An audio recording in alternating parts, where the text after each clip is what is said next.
नमस्कार और देवभूमि की पहाड़ी रसोई में आप सभी का स्वागत है। अच्छा लगता है देखकर कि जो हमारी पहाड़ी संस्कृति है वो पहाड़ से ज़्यादा अब शहरों में लोग पसंद कर रहे हैं। जहाँ इतना प्रचलन है वेडिंग थीम का, कहीं थाई तो कहीं कॉन्टिनेंटल, लेकिन अब लोग शहरों में पहाड़ी थीम भी खूब पसंद कर रहे हैं। आज हम ऐसी ही शादी में हैं जहाँ का पूरा थीम पहाड़ी बेस्ड है, खाने से लेकर म्यूजिक तक सब कुछ पहाड़ी बेस्ड है। चलो अब देख दे ब्यो में क्या क्या बण्यु। तो यक जो छ आलू और मूला की सब्जी छ, इवावा यक कंडाली को साग भी हाथ में लग दीता झस और पेट में जान दीता आनंद। यूं छ यक फाणु गैथा की दाल को। गैथ की दाल सेहत के लिए बहुत अच्छी होती है और सर्दियों में तो बहुत ही फायदेमंद होती है। आप इसके पराठे भी बना सकते हैं और कई तरह से इसका उपयोग किया जाता है पहाड़ में। यक जो छ लाल भात झंगोरा। झंगोरा जो है डायबिटिक पेशेंट्स के लिए बहुत अच्छा रहता है और जो लोग हेल्थ कॉन्शियस हैं उनके लिए भी झंगोरा बहुत अच्छा रहता है।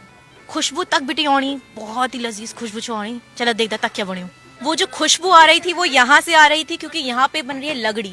लगड़ी पहाड़ का एक बहुत ही स्वादिष्ट व्यंजन है जो कि गुड़ और आटे के मिश्रण से बनता है। यहाँ पे ये बना रहे हैं गुलगुले, जो कि अक्सर हमारे परिवार में भी बनता है। जब किसी बच्चे का जन्मदिन हो या कुछ भी खुशी का मौका हो तो गुलगुले जरूर बनाए जाते हैं। यहाँ पे ये लोग अरसे बनाने की तैयारी कर रहे हैं। लगता है ब्योली का कलियो भी तैयार हो रहा है साथ ही साथ। और ये देखिए जैसे ये मंडुए का आटा यहाँ पे रखा है जिससे ये मंडुए की रोटी बनाने वाले हैं। मंडुए का आटा सर्दियों में तो बहुत ही फायदेमंद होता है। और साथ में ये लोग स्वाला बना रहे हैं। स्वाला भरी पूरियों को कहते हैं। ये इसमें तोर की दाल भी डलती है, आलू भी डलते हैं।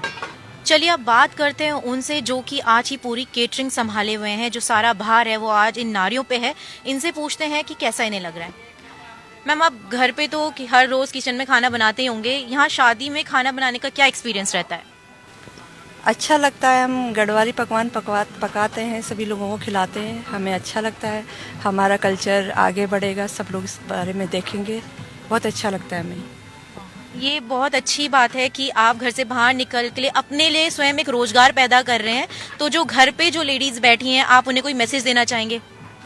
हाँ, अपने घर के कामकाज के साथ साथ बाहर के भी काम करना अच्छा लगता है और इसमें घर वालों को भी मदद मिलती है और बाहर निकलना कोई बुरी बात नहीं है। अच्छे काम में कोई शर्म नहीं है। चलिए अब बात करते हैं राजेश खुकशाल जी से जिन्होंने ये सारा अरेंजमेंट किया हुआ है। क्या आइडिया था उनका इस तरह से पहाड़ी रसोई को शादियों में भी इंट्रोड्यूस कराने का? आपका स्वागत है देवभूमि डायलॉग में। धन्यवाद मैडम। सर ये जो पहाड़ी कॉन्सेप्ट आपने यहाँ शादी में रखा है, कैसे आपको आइडिया आया कि शादियों में भी ये पहाड़ी कॉन्सेप्ट होना चाहिए?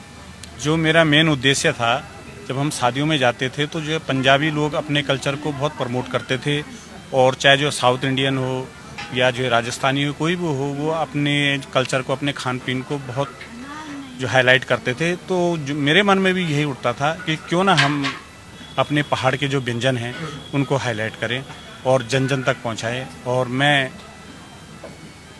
जो इसी उद्देश्य से आज जो है कि मतलब कैटरिंग के जो है अपने खुकसाल कैटरिंग के माध्यम से अपने खुकसाल जी की रसायन, जिसमें हमारे पहाड़ी व्यंजन बनते हैं पूरे, उसमें जो है कंडाली के साग हो गया, फाणू हो गया, चैंसो हो गया, थिंचोड़ी हो गया और कई व्यंजन है। झंगोरा है, मंडुए की रोटी है, तोर की भरी रोटी है और जो है कि अरसा हम लोग लाइव बनाते हैं, गर्मा गर्म घी के साथ खिलाते हैं लोगों को। और झंगोरे की खीर, लगड़ी हो गई और जो है कि आपके गुलगुले हो गए, स्वाले हो गए और जो काफ़ी जो है हमारे व्यंजन हैं जिन्हें हम जो है कि देश के अलग अलग शहरों में पहुंचाते हैं। और हमारा मेन उद्देश्य है जो आने वाली पीढ़ी है उनको इनसे रूबरू कराएं, जिससे कि कहीं ये ना हो कि केवल किस्से और कहानियों में ये चीज़ें रह जाए। सर जैसे कि हमने देखा है जब भी कोई पार्टी होती है, कोई फंक्शन होता है, तो जो केटरिंग होती है वो ज़्यादातर मर्द लोग करते हैं। बोला भी जाता है कि 20 से ज़्यादा लोग अगर घर पे भी हो जाएं तो हम आसपास आदमी को इकट्ठा करते हैं, खाना वो बनाए। आपने यहाँ पे सारी जितनी भी औरतें हैं उनको केटरिंग में लगाया, तो इसके पीछे आपका क्या उद्देश्य है? मेरा मेन उद्देश्य ये है कि जब हम लोग घर में अपनी माँ, बहन या बेटी के हाथ से जब हम जो खाना खाते तो मुझे जो स्वाद उनके हाथ में लगता था, मेरा मेन उद्देश्य ये था कि मैं जो है शादियों में भी अपनी जो बहनें हैं या माँ हैं हमारी, जो भी जो है उनके द्वारा ही मैं जो है कैटरिंग में उन लोगों के द्वारा ही खाना बनवाऊँ। तो देखा आपने कितना ही इनकी जो सोच है कितनी ही यूनिक है और कितना ही अच्छा आइडिया है कि अपनी एक तरह से ये वुमेन एम्पावरमेंट का भी एक एग्जाम्पल है हमारे सामने कि जो औरतें हैं वो किसी भी क्षेत्र में कम नहीं है, काम चाहे कोई भी हो। और ये एक बहुत अच्छा मौका उनको भी मिलता है जो उनके अंदर प्रतिभा होती है खाना बनाने की, वो दुनिया को दिखाने का। और ये एक बहुत अच्छा प्लेटफॉर्म है अपनी पहाड़ी संस्कृति को लोगों के बीच दिखाने को, क्योंकि शादी में हर तरह के लोग आते हैं, पहाड़ी भी और नॉन पहाड़ी भी, तो उन लोगों के बीच अपने पहाड़ की संस्कृति को दिखाने का ये बहुत ही अच्छा तरीका है। धन्यवाद, जुड़े रहें देवभूमि डायलॉग पेज से।